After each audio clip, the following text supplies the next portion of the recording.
पंपों के बारे में मुल्क भर में पेट्रोल की कीमत बढ़ जाने से हर चीज़ महंगी होकर आसमानों से बातें करने लगी।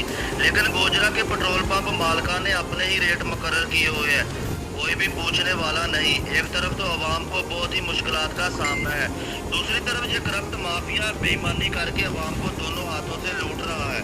गोजरा के तमाम पेट्रोल पंपों पर बेईमानियों पर गवर्नमेंट के मुकर्रर करदा रेट से 2 या 3 रुपए ज़्यादा फरोख्त होने लगा। दूसरी तरफ पेट्रोल की कम मकदार आवाम को दी जाती है। तमाम आला अफसरान इनकी तरफ तवज्जो देने से कासर है। आला अफसरान की मिली भगत से रोजाना लाखों रुपए आवाम से लूटे जा रहे हैं। माह रमज़ान में किसी भी आला अफसरान ने इन पेट्रोल पंप माफिया को चेक नहीं किया और ना ही इनकी फरमाइश को चेक किया और ना ही इनकी पैमानों की मकदार को चेक किया, जो कि लोगों को फी लीटर कम दी जाती है।